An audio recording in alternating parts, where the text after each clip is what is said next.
Canadian warships are called HMCS, Her Majesty's Canadian Ship, and in Australia they're called HMAS, Her Majesty's Australian Ship.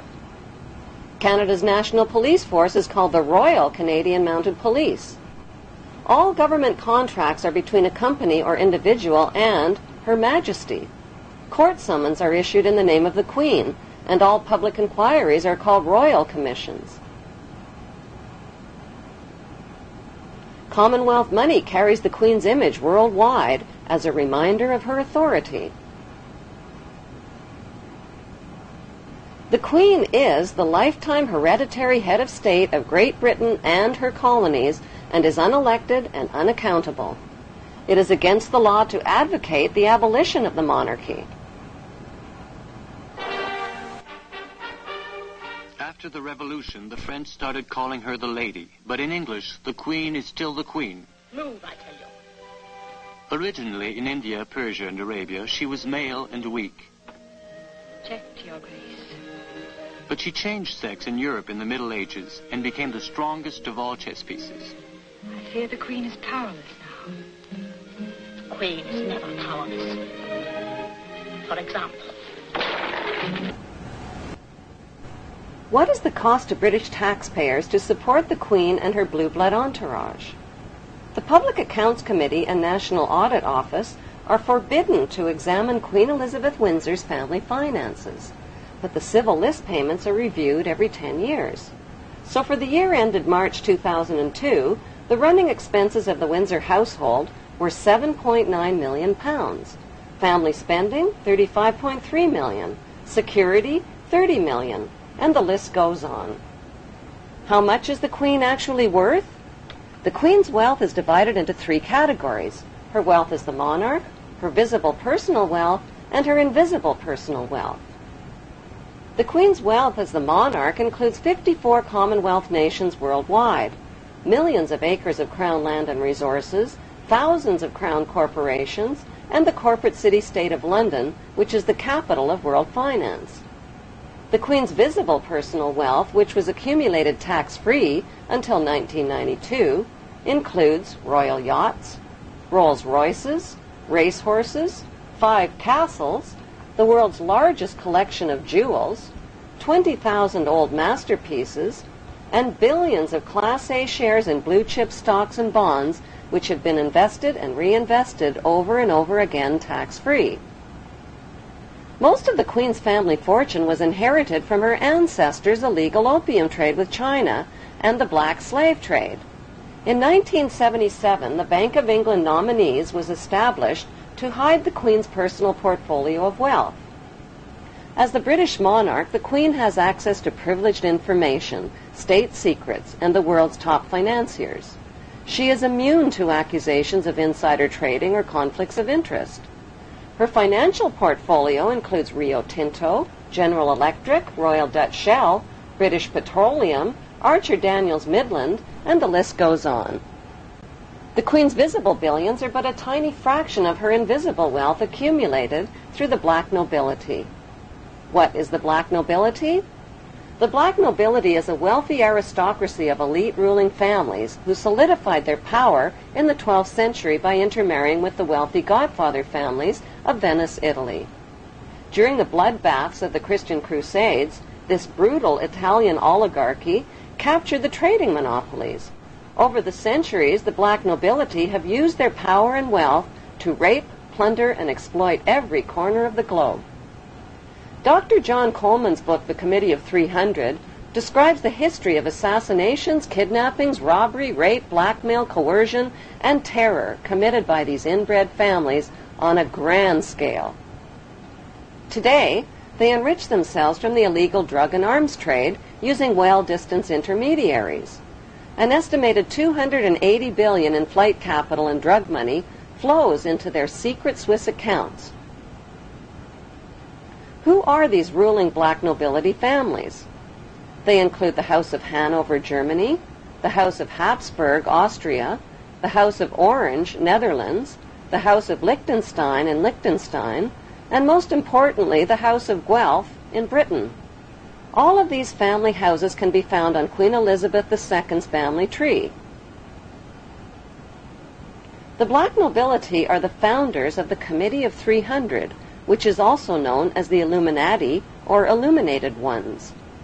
Queen Elizabeth II is head of the committee of these 300 ruling families. The Illuminati was formed to achieve one main objective, one world government called the New World Order. NWO spells own, backwards. All of today's think tanks originate from the Committee of 300 and include the Round Table, the CFR Council on Foreign Relations, the United Nations, the Bilderbergs, the Club of Rome, the RIIA, and the Trilateral Commission founded by David Rockefeller. Since the British colonization of America, many powerful American families have formed secret societies that cooperate with the black nobility, like the Skull and Bones fraternity at Yale University, which is rooted in German Freemasonry. Its exclusive members are some of America's most powerful and wealthy men, including 2 United States presidents, President George W. Bush and his father, President George Herbert Walker Bush. The Order of the Skull and Bones is located on the campus of Yale University. John Pogue is a Yale graduate and the producer of a Hollywood movie called Skulls, based on the chilling radiation night. Chosen members enter a windowless hall on campus where they strip naked and lay inside a coffin. During the rituals, they reveal their innermost secrets, including the intimate details of their sexual history. Senior bonesmen dressed in robes chant over the new member in a symbolic death and rebirth ceremony. Each new member takes a vow, swearing a lifetime commitment to the brotherhood, secretly known as the Brotherhood of Death. The crossed bones symbolize the right of new members to double-cross and use any means possible on their rise to power.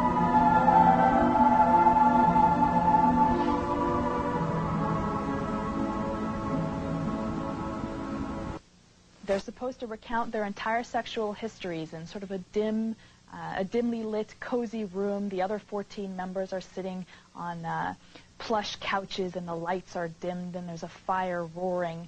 And this activity is supposed to last anywhere from between 1 to 3 hours. So George W. Bush, recounted his sexual history? That would have been something they would have done, yes. What is the point of this?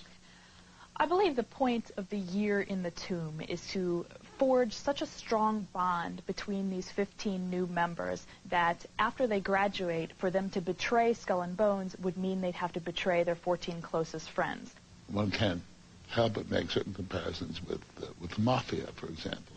Secret society, bonding, stakes may be a little higher in one than the other, but everybody knows everything about everybody, which is a form of protection. I think Skull and Bones has had slightly more success than the mafia, in the sense that, you know, the leaders of the 5 families are all doing 100 years in jail, and the leaders of the Skull and Bone families are doing 4 and 8 years in the White House.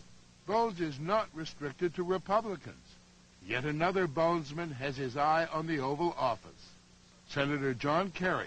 Skull and Bones is so tiny, that's what makes this staggering. 15 people there are only a year. 15 people a year, which means there are about 800 living members at any one time. We know that a lot of bonesmen have gone to positions of great power.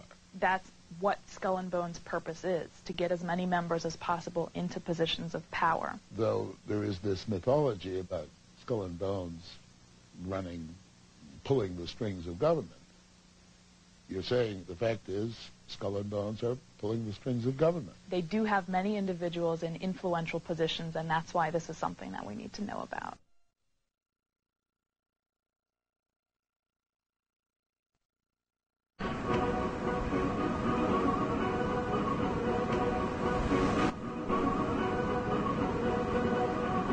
The New England Genealogy Society confirms that 19 U.S. presidents are descendants of King Edward III of England. Like European royalty, America's blue bloodlines are maintained through intermarriage. George W. Bush is descended from several kings of England and Scotland. He is also a distant cousin of Queen Elizabeth II of England.